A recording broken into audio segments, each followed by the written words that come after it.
So hi guys, welcome back to our new video. आज हम देखने वाले हैं chapter first class 10th science के जो इंपॉर्टेंट ऑब्जेक्टिव क्वेश्चन बनते हैं, जो भी ऑब्जेक्टिव क्वेश्चन इस चैप्टर से बनते हैं उन्हें हम देखने वाले हैं। अगली वीडियो में आपको इसी के सभी नोट्स की तरह सभी क्वेश्चन के आंसर मिलेंगे। फिर उसके बाद जो वीडियो आएगा उसमें अगले चैप्टर के इसी प्रकार से आपके सभी चैप्टर के यहाँ पे आपको प्रोवाइड कराए जाएंगे। तो आपको चैनल से जुड़े रहना है। तो यहाँ पर हम देख लेते हैं फर्स्ट चैप्टर है जो आपका रासायनिक अभिक्रियाएं एवं समीकरण। तो इसके हम कुछ ऑब्जेक्टिव क्वेश्चन आपके लिए लेकर के आ चुके हैं, तो आपको इन्हें जरूर कंप्लीट कर लेना है अच्छी तरीके से। तो यहाँ पे पहला क्वेश्चन हो जाता है आपका, निम्नलिखित में से कौन सा भौतिक परिवर्तन नहीं। तो यहाँ पे आप देखेंगे खौलते पानी से जल वाष्प बनना, तो यहाँ पे बर्फ़ का पिघल कर जल बनना, एलपीजी का दहन, नमक का पानी में घुलना। तो इसका आंसर हो जाएगा एलपीजी का दहन। तो इस प्रकार से ये आपका भौतिक परिवर्तन नहीं है। चलिए अगला क्वेश्चन देख लेते हैं, निम्नलिखित में से कौन सी ऊष्माक्षेपी अभिक्रिया है। ऊष्माक्षेपी अभिक्रिया क्या होती है? जिसमें ऊष्मा का क्षेपण मतलब ऊष्मा बाहर निकलती है ना, क्रिया से ऊष्मा बाहर जाए तो उसे ऊष्माक्षेपी अभिक्रिया। इस प्रकार से आप यहाँ पर देखेंगे जल की बिना बुझे चूने से अभिक्रिया, जल का बाष्पीकरण, कपूर के क्रिस्टल का ऊर्ध्वपातन। तो यहाँ पे शुष्क बर्फ का ऊर्ध्वपातन। तो इसका आंसर हो जाएगा आपका जल की बिना बुझे चूने से अभिक्रिया जो होती है वो ऊष्माक्षेपी अभिक्रिया का उदाहरण है। तो यहाँ पे आप याद करेंगे इसे। थर्ड क्वेश्चन है आपका 6Fe2O3 + 2Al2O3 + 2Fe। तो इस प्रकार से आप इस अभिक्रिया को पढ़ करके बताना है आपको ये कौन सी अभिक्रिया है, किस अभिक्रिया का उदाहरण। तो यहाँ पे आपको ऑप्शन दिए गए हैं। पहला ऑप्शन है आपका यहाँ पे संयोजन, वियोजन, द्विविस्थापन, विस्थापन। तो यहाँ पे आपका जो ये उदाहरण हो जाएगा विस्थापन अभिक्रिया का उदाहरण आपका दिया गया है, आप इसे याद कर लेंगे।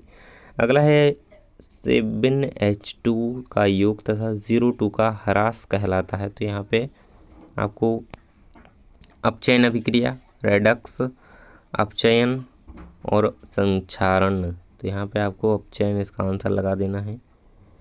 तो इस प्रकार से आप सभी कंप्लीट करते जाएंगे। अगला क्वेश्चन है आपका, जिन अभिक्रियाओं में ऊष्मा का अवशोषण होता है उन्हें कहते हैं। तो जिन अभिक्रियाओं में ऊष्मा का अवशोषण यानी कि ऊष्मा का शोषित होती है जिसमें, तो ऊष्मा शोषी उसे हम कहते हैं। जिसमें ऊष्मा का अवशोषण नहीं होता, ऊष्मा बाहर निकलती है, तो उसे ऊष्माक्षेपी कहते हैं।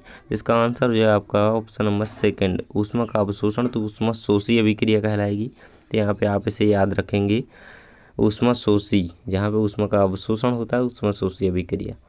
अगला क्वेश्चन है आपका, निम्नलिखित में से कौन सा एक रासायनिक परिवर्तन की विशेषता नहीं है। तो यहाँ पे रंग में परिवर्तन, तापक्रम में परिवर्तन, गैस का उत्सर्जन, आकार में परिवर्तन। तो यहाँ पे आकार में परिवर्तन इसका आंसर हो जाएगा, यहाँ पे आप देख सकते हैं।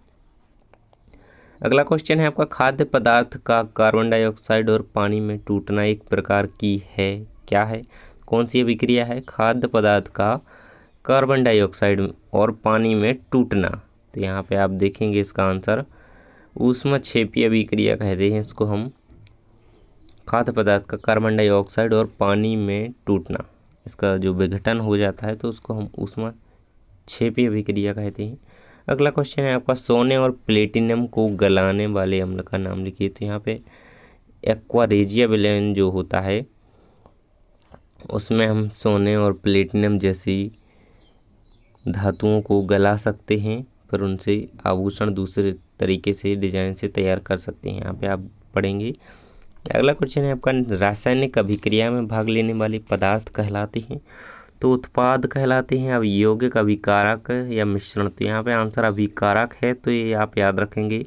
रासायनिक अभिक्रिया में भाग लेने वाले पदार्थ कहलाते हैं तो वो हैं अभिकारक। लंबे समय तक सेवन न करने पर सूखे मेवे सड़ जाते हैं क्योंकि विकृत गंधिता, जंग लग जाती है या ताप में परिवर्तन। तो उनमें विकृत गंधिता यानी कि वो उनमें वसा की मात्रा अधिक हो जाती है और उनसे गंध आने लगती है। इस प्रकार से आप इसका आंसर लिखेंगे विकृत गंधिता। यहाँ पे अगला है आपको, निम्नलिखित में से कौन सा एक रेडक्स अभिक्रिया का उदाहरण है। तो आपसे रेडॉक्स अभिक्रिया का उदाहरण पूछ रहा है। तो यहाँ पे आप देखेंगे कि कुछ आपको क्रियाएं दी गई हैं, तो एक इनमें से रेडॉक्स अभिक्रिया का उदाहरण है। तो यहाँ पे आप देखेंगे ये आपका आंसर हो जाएगा थर्ड वाला, CaO + 2HCl CaCl2 + H2O।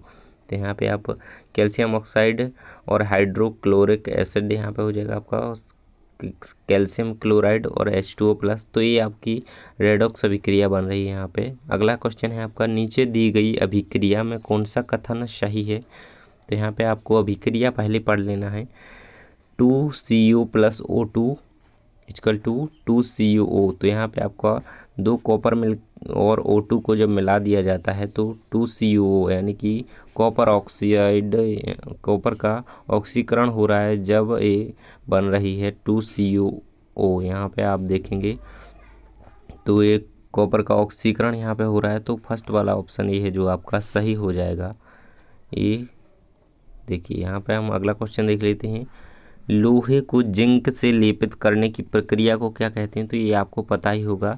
यहाँ पे ऑप्शन आप पढ़ लेंगे। जिंक से लेपित, जब जंग से बचाने के लिए उसको जिंक की परत चढ़ाई जाती है ऊपर, तो उसको हम कहते हैं, देखिए सेकंड नंबर ऑप्शन आपका सही हो जाएगा, गैल्वेनिकरण। यहाँ पे आपका सही हो जाएगा, है ना। श्वसन किस प्रकार की अभिक्रिया है। तो इसका आंसर हो जाएगा आपका श्वसन एक ऊष्माक्षेपी अभिक्रिया है। फर्स्ट वाला ऑप्शन आपका राइट आंसर हो जाएगा यहाँ पे, ऊष्माक्षेपी। क्योंकि श्वसन में ऊष्मा बाहर निकलती है हमारे शरीर से, अंदर से, तो ये ऊष्माक्षेपी अभिक्रिया का उदाहरण है। तो यहाँ पे अगला क्वेश्चन देखेंगे हम। जस्ता तथा तनु हाइड्रोक्लोरिक अम्ल की अभिक्रिया के फलस्वरूप निम्न में से कौन सा गैस बनता है। तो यहाँ पे आप आंसर देखेंगे नीचे H2। तो इस प्रकार से आपके सभी क्वेश्चन के आंसर कंप्लीट हो जाते हैं। इतने कुछ ऑब्जेक्टिव क्वेश्चन यहाँ पे बताए गए थे।